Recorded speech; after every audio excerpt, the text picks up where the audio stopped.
मोदी मोदी मोदी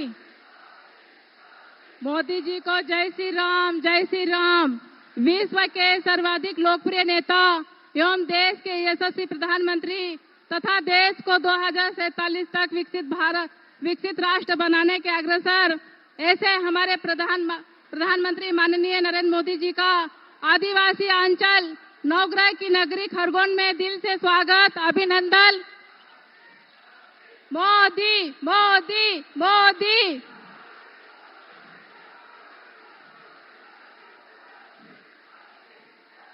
अब मैं हमारे प्रदेश के अध्यक्ष विष्णुदत्त शर्मा जी से आग्रह है कि वे हमारे यशस्वी प्रधानमंत्री जी का ओजस्वी तेजस्वी प्रधानमंत्री नरेंद्र मोदी जी का स्वागत पुष्प गुच्छ से करें।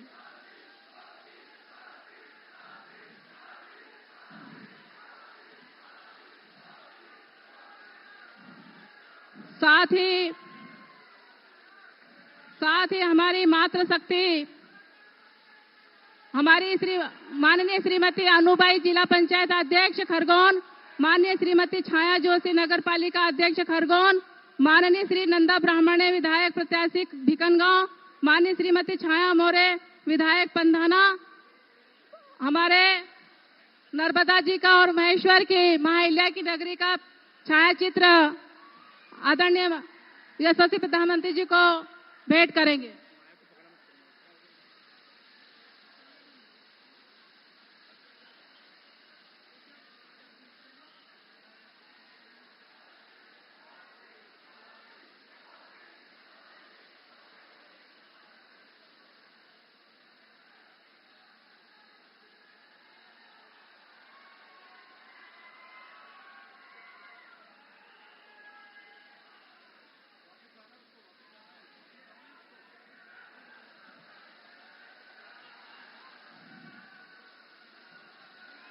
अब मैं प्रदेश के अध्यक्ष विष्णुदत्त शर्मा जी से आग्रह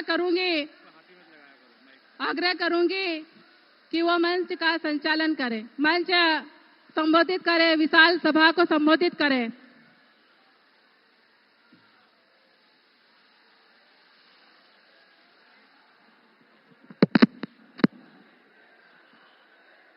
बोलिए भारत माता की, नर्मदा मैया की, नरेंद्र मोदी जिंदाबाद, नरेंद्र मोदी जिंदाबाद। आज इस क्रांति सूर्य जननायक टंटिया मामा और शहीद भीमा नाइक की इस भूमि पर दुनिया के सर्वाधिक लोकप्रिय नेता भारत के प्रधानमंत्री आदरणीय नरेंद्र मोदी इस धरती पर पधारे हैं। मैं चाहता हूं जोरदार तालियों से प्रधानमंत्री जी का अभिनंदन करिए, जोरदार तालियों के साथ।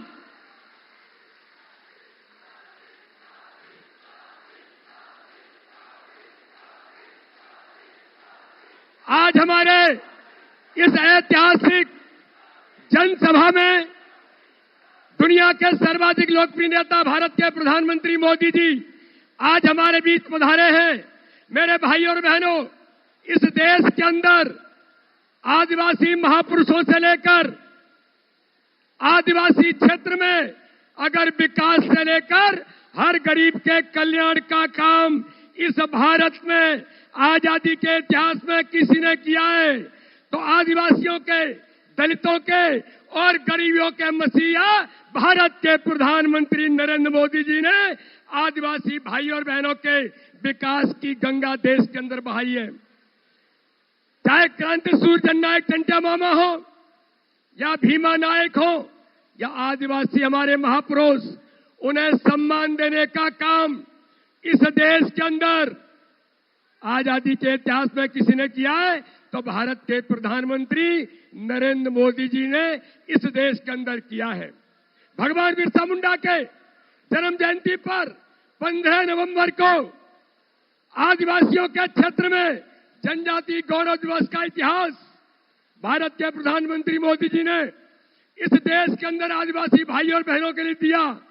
तो देश के अंदर हमारी बहन, आदिवासी बहन द्रौपदी मुर्मू को राष्ट्रपति बनाने का काम भी किसी ने किया, तो भारत के प्रधानमंत्री नरेंद्र मोदी ने किया है। माननीय प्रधानमंत्री जी, इस खरगोन की आदिवासी भूमि पर मध्य प्रदेश की सरकार ने, हमारे माननीय मुख्यमंत्री जी ने अभी खरगोन के अंदर टंट्या मामा जो क्रांति सूर्य जननायक है, उनके नाम पर आदिवासियों के क्षेत्र में विश्वविद्यालय को प्रारंभ करने का ऐलान कर दिया है। तो मेडिकल कॉलेज भी खुल गया है।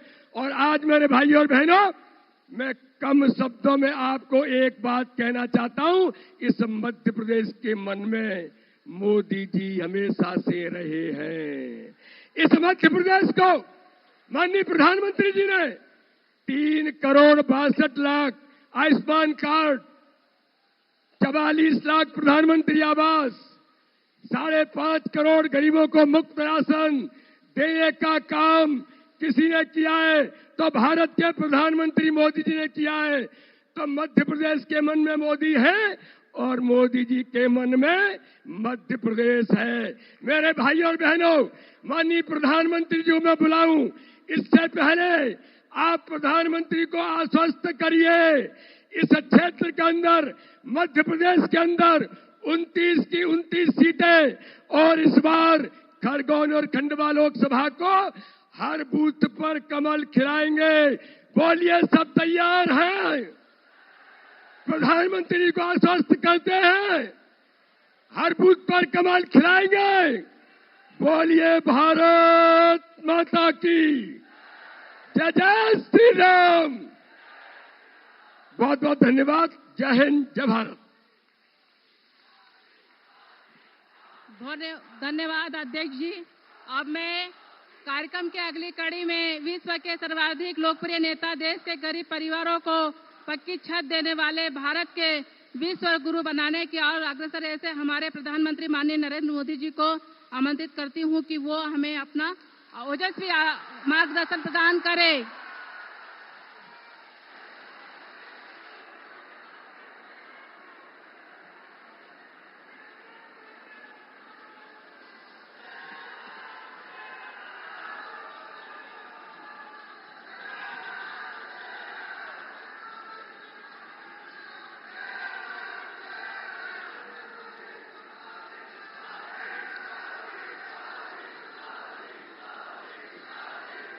भारत माता की, भारत माता की। नर्मदे हर। आज मैं एक और नारा बुलवाता हूं, बोलेंगे? मैं कहूंगा नर्मदे, आप कहेंगे सर्वदे। नर्मदे, नर्मदे, नर्मदे, नर्मदे। सब भाई काजे राम राम। आरो कई हालचाल छे? सब मजाम छे?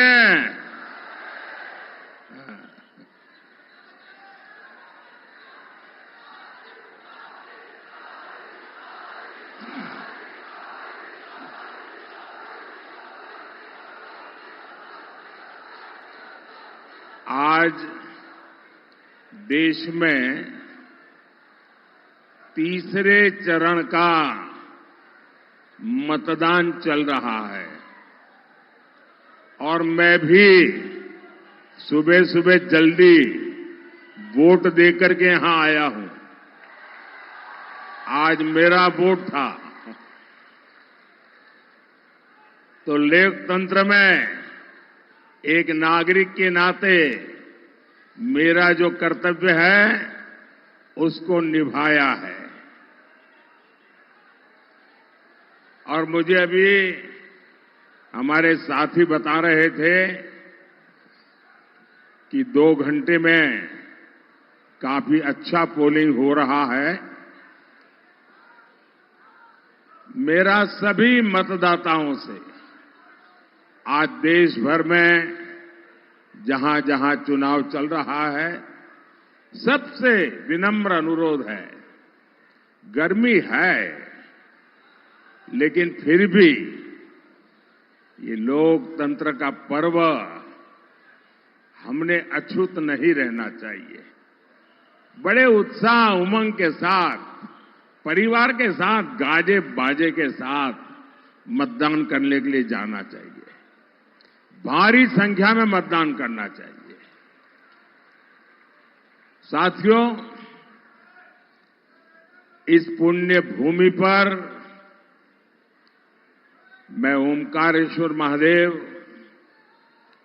और माता अहल्या की नगरी को सर झुका करके प्रणाम करता हूं।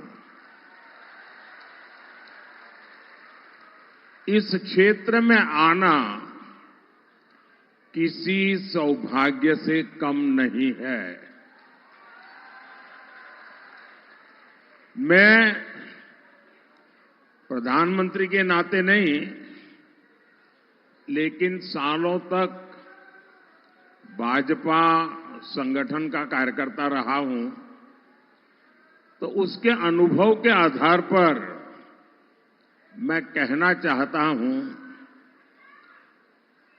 कि कितना ही उमंग उत्साह क्यों न हो, लेकिन जब मैं संगठन का काम करता था और हिंदुस्तान के करीब करीब सभी राज्यों में मुझे काम करने का अवसर मिला है, मध्य प्रदेश में तो बहुत दिन काम किया है, लेकिन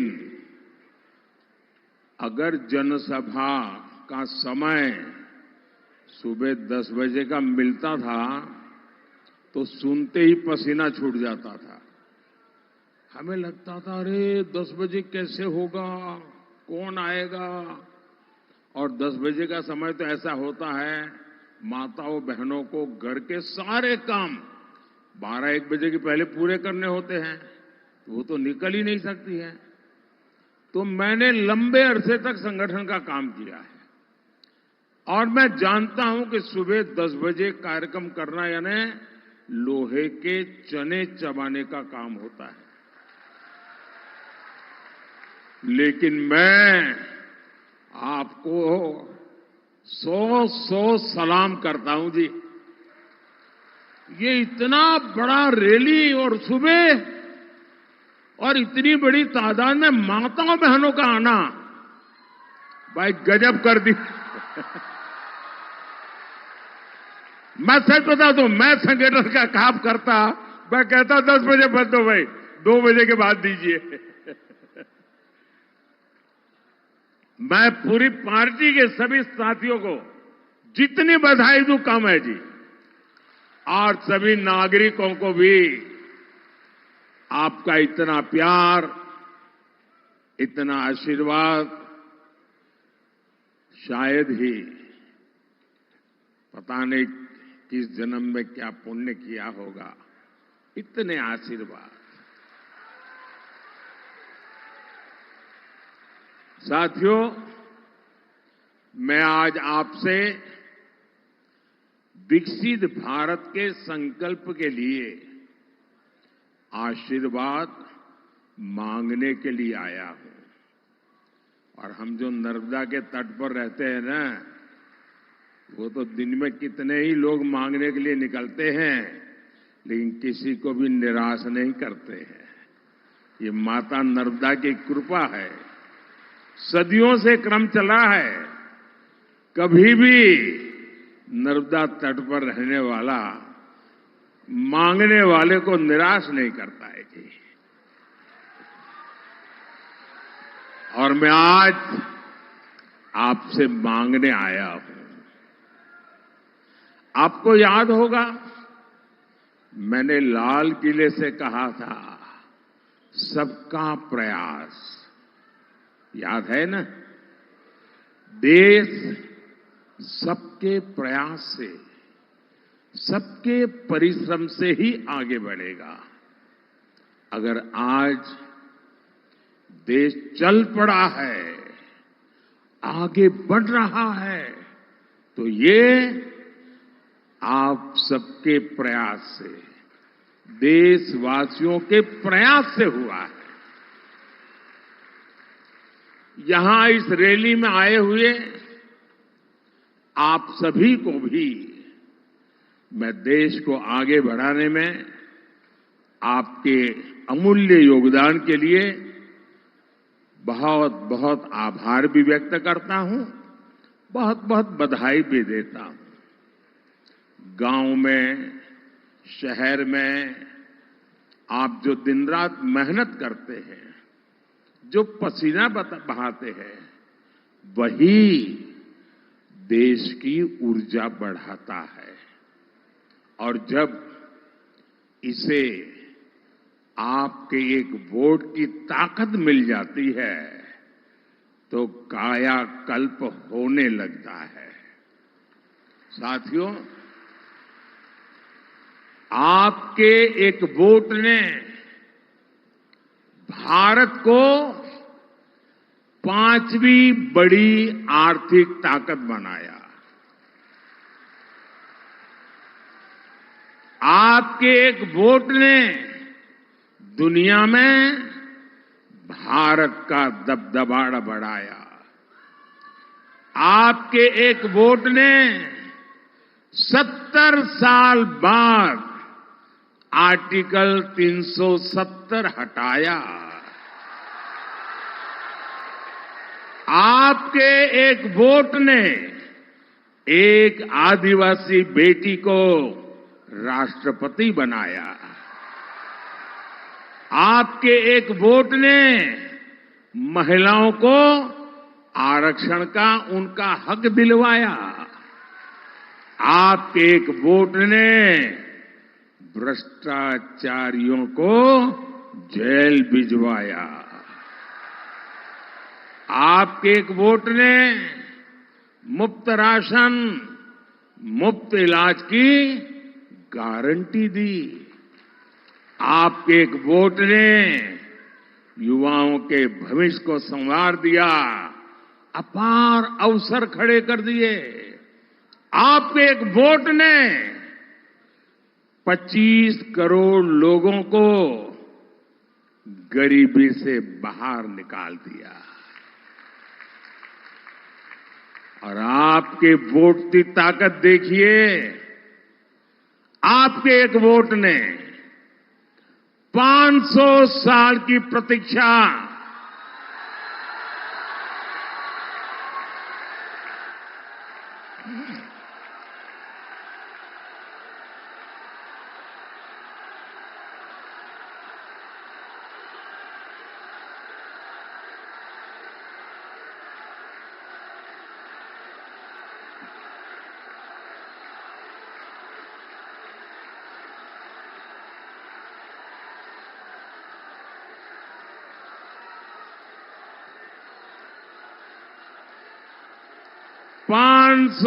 साल की प्रतीक्षा खत्म करके भगवान राम का भव्य मंदिर बना दिया। तो बोलिए जय श्री राम, जय जय श्री राम। और साथियों, ये तो ट्रेलर है, ट्रेलर। अभी तो बहुत कुछ करना है। अब इस चुनाव में आपका एक वोट भारत को दुनिया की तीसरी सबसे बड़ी अर्थव्यवस्था बनाएगा। आपका एक वोट आपकी कमाई बढ़ाएगा, युवाओं के लिए रोजगार के अवसर बढ़ाएगा। आपका एक वोट मजबूत भारत बनाएगा। और इसीलिए मैं हिंदुस्तान के कोने कोने में जाकर के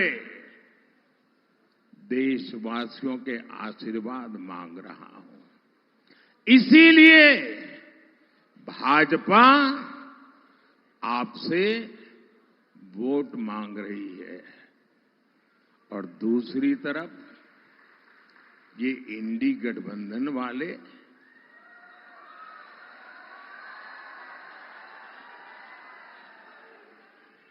किसके लिए चुनाव लड़ रहे रे?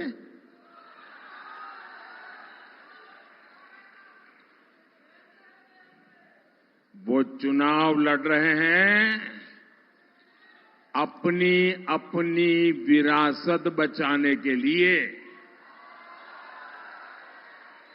अपने बच्चों को अपनी पार्टी सौंपकर जाने के लिए।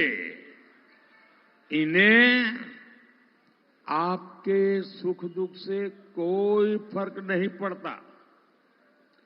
इंडी वालों की एक फेवरेट कहावत है, मैं बताऊं आपको, लेकिन मुझे डर लगता है कि मैं ये कहावत बताऊंगा तो कुछ एक लोग फेक वीडियो बनाने वाली फैक्ट्री है ना, वो क्या करेंगे, उसमें से आधा निकल करके चलाएंगे और मोदी सफाई देते देते थक जाएगा। फिर भी मैं कहावत बताऊं? अच्छा, मैं कहावत आधी बताता हूं, आधी आपको पूरी करनी होगी। करेंगे? कि इंडी वालों के लिए कहावत फिट बैठती है, अपना काम बनता, अपना काम बनता, भाड़ में जाए, भाड़ में जाए। ये कौन कहता है? ये आदत किसकी है? अब जिनके लिए आपको इतनी कहावत मालूम है, तो फिर आप इनके लिए क्या सोचेंगे भाई? भाइयों और बहनों, आज भारत इतिहास के एक अहम मोड़ पर खड़ा है। आपको ये तय करना है कि भारत में वोट जिहाद चलेगा या राम राज्य चलेगा।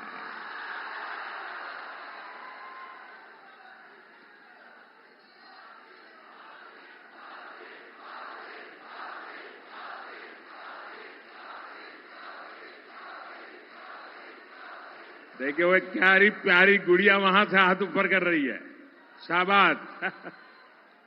इतनी छोटी गुड़िया सभा में आ गई है।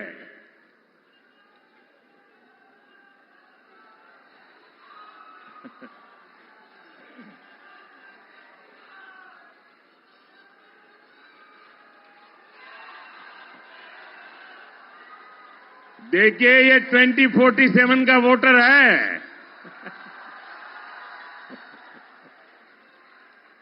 वो अभी से 2047 की तैयारी कर रही है।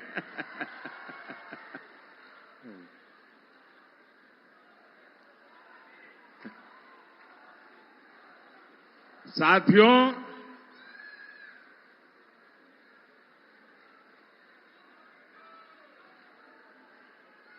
पाकिस्तान में आतंकी भारत के खिलाफ जिहाद की धमकी दे रहे हैं और यहां के कांग्रेस के लोगों ने भी घोषणा कर दी है, मोदी के खिलाफ वोट जिहाद करो।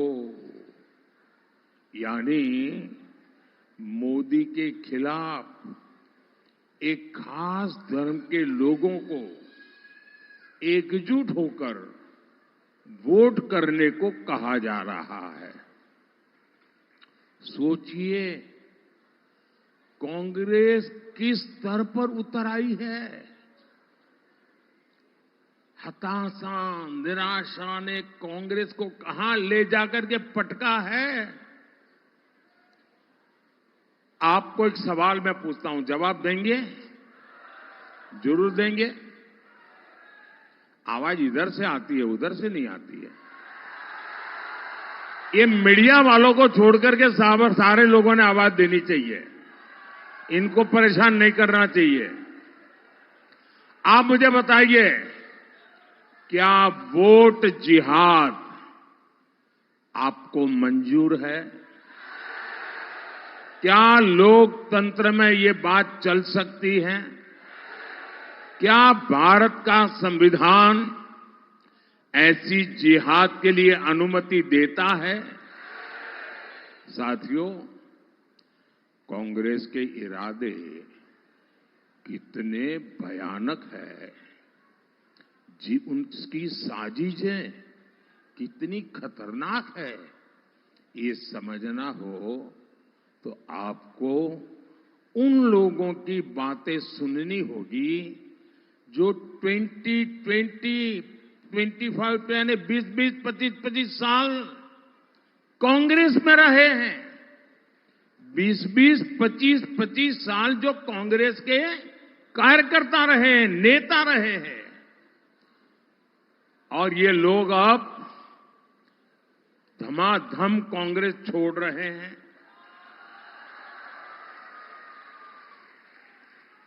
ये कुछ अजीब सी बात है ये। और वो बाहर आकर के खुली हवा में सांस लेते ही कहते हैं, बस अब और नहीं, इनफ इज इनफ। आप इनकी बातें सुनिए। एक महिला ने कहा कि मैं राम मंदिर गई तो उसको इतना टॉर्चर किया, इतना टॉर्चर किया कि उन्हें कांग्रेस ही छोड़नी पड़ गई। एक और व्यक्ति ने कहा कि कांग्रेस पर मुस्लिम लीगियों और माओवादियों ने कब्जा कर लिया है।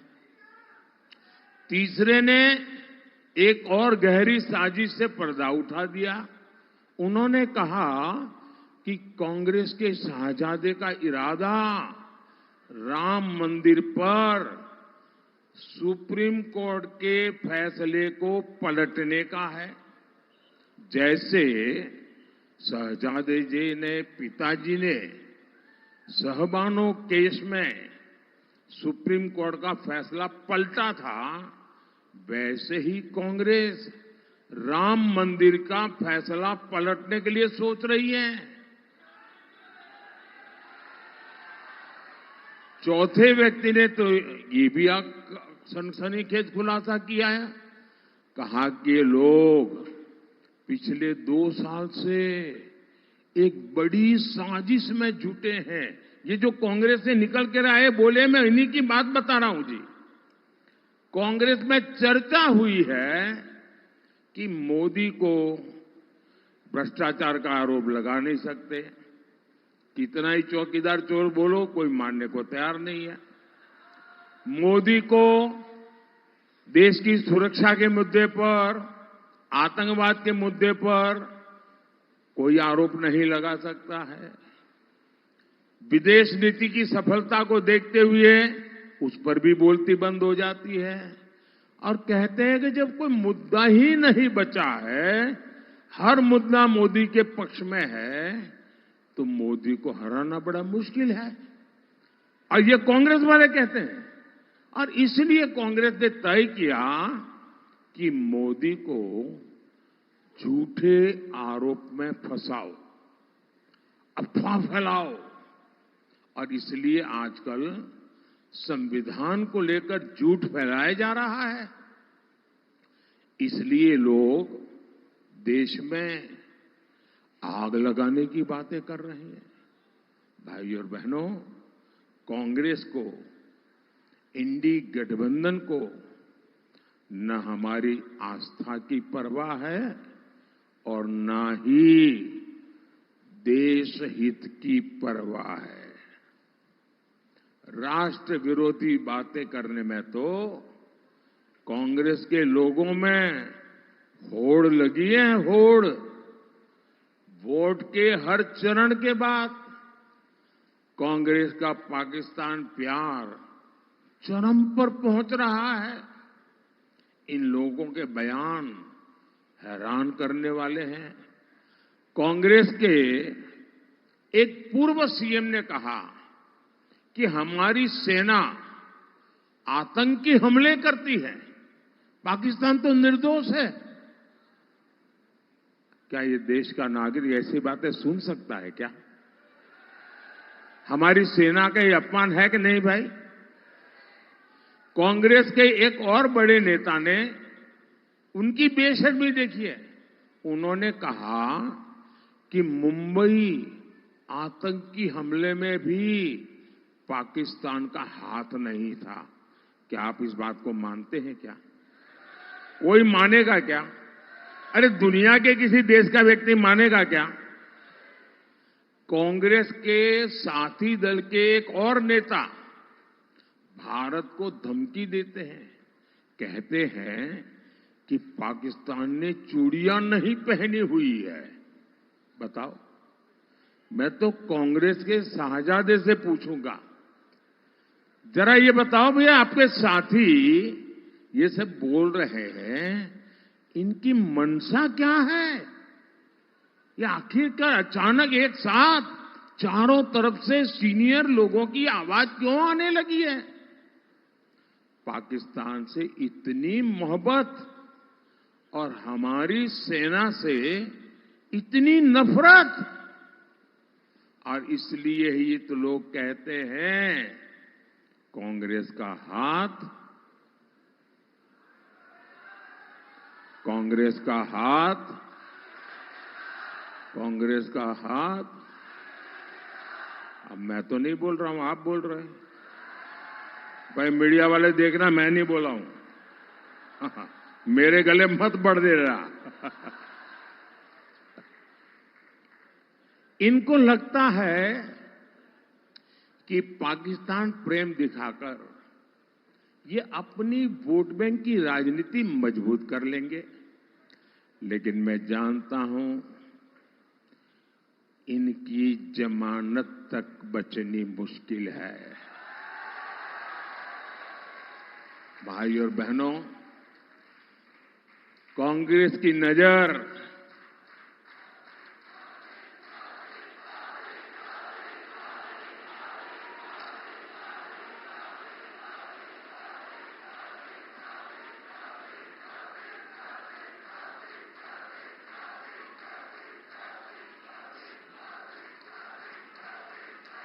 कांग्रेस की नजर आपकी कमाई और आपके आरक्षण पर पड़ी है। वो किसी न किसी बहाने आपकी जो संपत्ति है वो भी लूटना चाहते हैं, और बाबा साहब ने जो आपको आरक्षण दिया है उसमें भी डाका डालना चाहते हैं। मैं समझाता हूं कैसे। तुष्टीकरण के लिए कांग्रेस एससी, एसटी, ओबीसी के हक का जो आरक्षण है वो धर्म के आधार पर लूट चला करके बांटना चाहती है। अब ये कोई हवाबाजी नहीं, उन्होंने किया है। कर्नाटका में उनकी सरकार है कांग्रेस की। कर्नाटका में क्या किया? उन्होंने रातों रात एक हुक्म निकाला, फतवा निकाला, सरकारी हुक्म, और रातों रात थप्पे मार करके बना दिया। क्या? उन्होंने ऐसा कानून बनाया कि कर्नाटका में जितने भी मुसलमान हैं, हर बस मुसलमान होना चाहिए, उसको रातों रात ओबीसी घोषित कर दिया, ओबीसी बना दिया। अब इसका मतलब क्या हुआ कि जो ओबीसी को आरक्षण मिलता था 27%, ये रातों रात ओबीसी बन गए। तो उन्होंने ऐसा डाका डाला, ऐसा डाका डाला कि जो पहले से जो ओबीसी है उनके नसीब में था वो भी आधे से कम हो गया। ये ओबीसी जो बने हुए थे उनमें से लूट चला ली। अब इसी मॉडल को वो पूरे देश में लागू करना चाहते हैं। आप मुझे बताइए, क्या आप आपके आरक्षण पर डाका डालने देंगे? ये चोरी करने देंगे? क्या ये बाबा साहब आंबेडकर की पीठ में छुरा भोंकने वाली बात है कि नहीं है? ये हमारे संविधान का अपमान है कि नहीं है?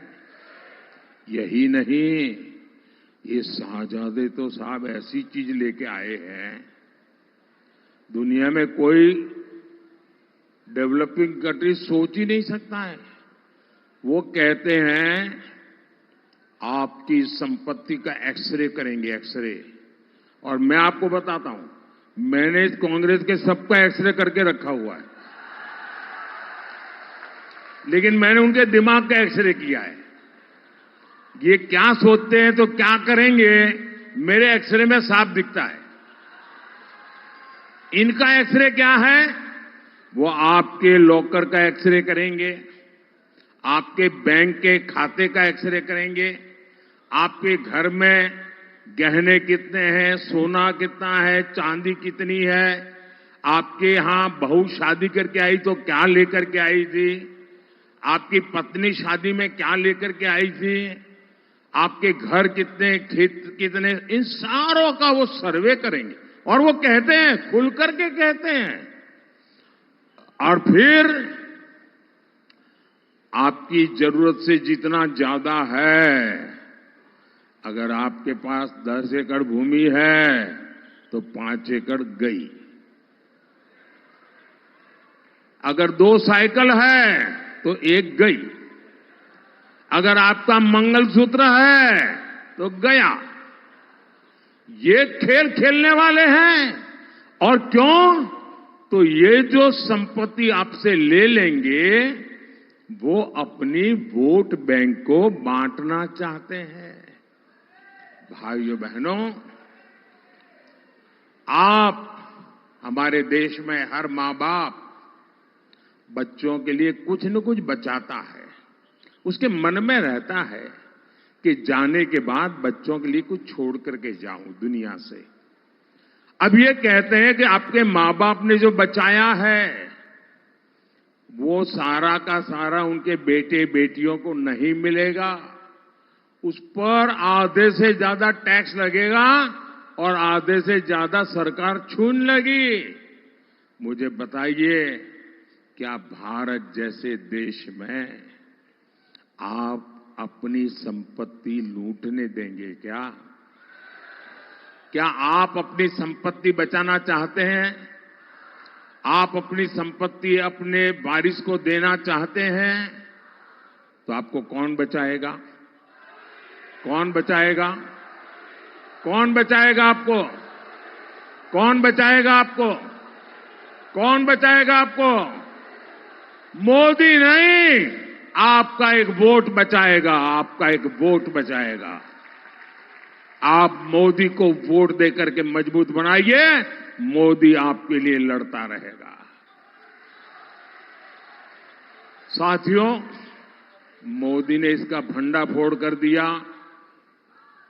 इनका नकाब उतार दिया, उनका हिडन एजेंडा देशवासियों के मैं सामने खोल करके रख दिया।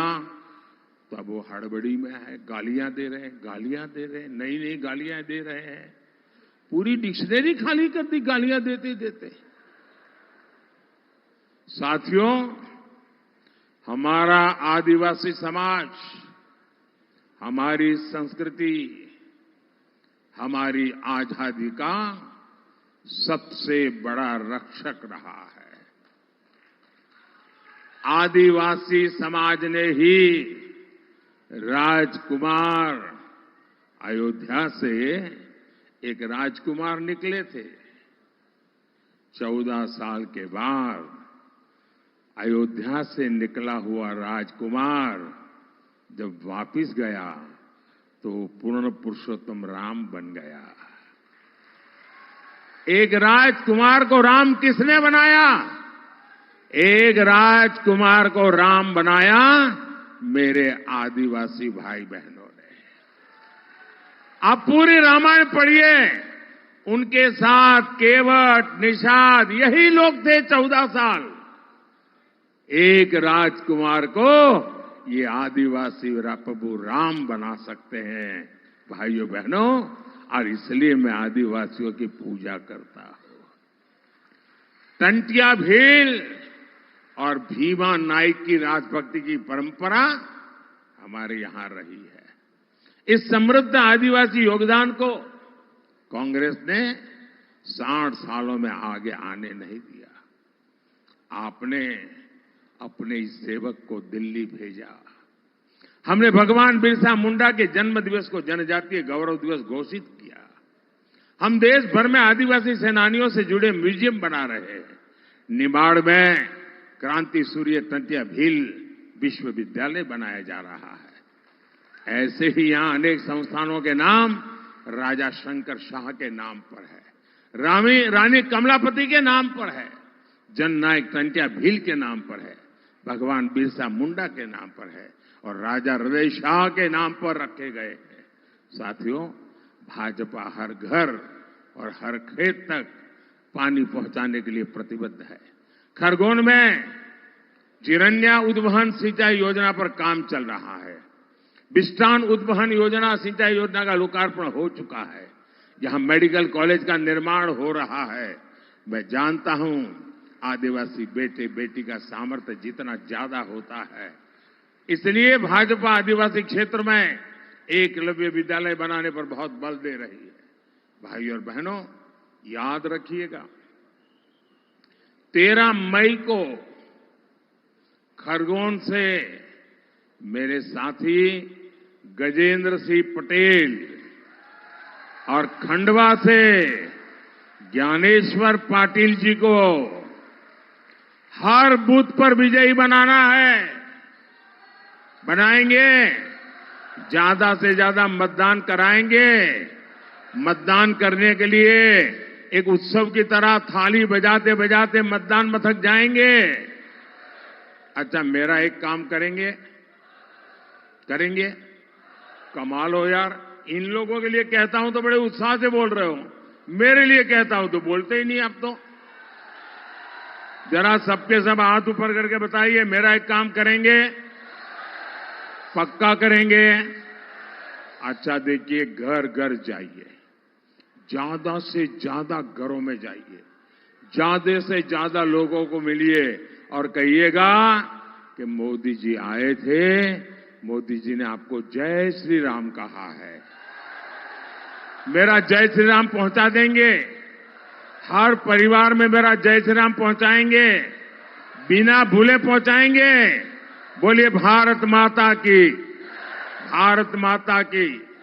बहुत बहुत धन्यवाद। माननीय प्रधानमंत्री जी मोदी जी का बहुत बहुत धन्यवाद।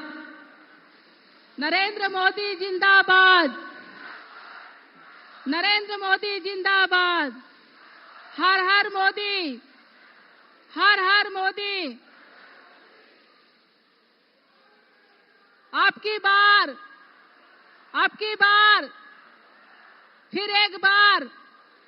अब मैं हमारे जिले के अध्यक्ष माननीय राजेंद्र राठौड़ जी को आभार